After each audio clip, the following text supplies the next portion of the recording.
Il est à peine 3 heures du matin et Andrea Meyer-Reder commence déjà sa journée de travail. À Munich, elle distribue des journaux, des centaines de clients à livrer. Il n'y a pas de temps à perdre. Plus je vais vite et mieux c'est, mais il faut le faire soigneusement quand même, pour que les gens qui ont pris un abonnement soient satisfaits. Et ça vous rapporte quoi? Le salaire minimum. Soit 8,84 € brut de l'heure avec un contrat de type mini-job. Il est plafonné à 450 € par mois, soit pour elle un peu plus de 12 heures par semaine.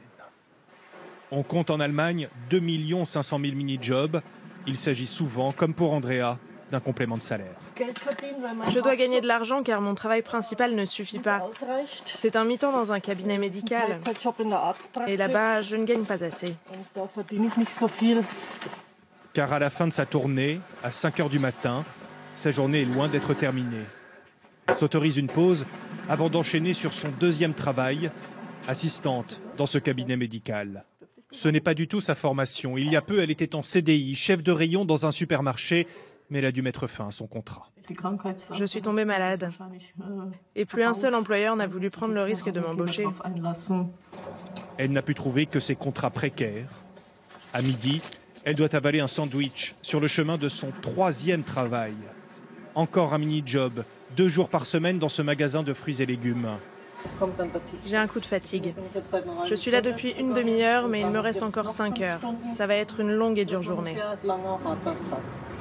Depuis 2005, le nombre de mini-jobs a augmenté de 6% en Allemagne. On les retrouve surtout dans le commerce, les services d'entretien, l'hôtellerie-restauration. Même cet hôtel de luxe à Berlin a recours à ces petits contrats.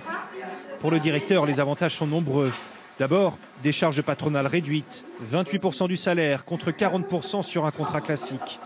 Ensuite, une grande souplesse sur le temps de travail, 12 heures par semaine maximum, mais ça peut être beaucoup moins en fonction de l'activité. Ça nous apporte vraiment une grande flexibilité et ça nous permet aussi de voir si les nouveaux employés sont faits pour le job. Ça peut ensuite déboucher sur des CDD ou des CDI.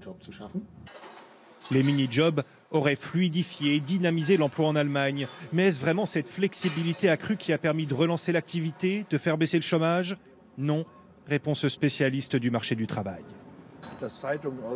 Ceux qui distribuent les journaux, les femmes de ménage, ils occupent des emplois qui ne sont pas liés au niveau de l'activité. Ce qui réagit à la conjoncture, c'est l'industrie par exemple. Et on ne trouve pas de mini-job dans ce secteur. 2 Allemagnes cohabitent donc, celle qui réussit avec des contrats à temps plein et celle des mini-jobs, des précaires, comme Andrea, qui avec ses 3 emplois, ses journées à rallonge, gagne les bons mois à peine 1 300 €. Je me demande pourquoi certains reçoivent autant et les autres si peu. Je trouve ça injuste. Économiquement, l'Allemagne se porte très bien, mais les précaires, ces oubliés de la croissance, n'ont jamais été aussi nombreux.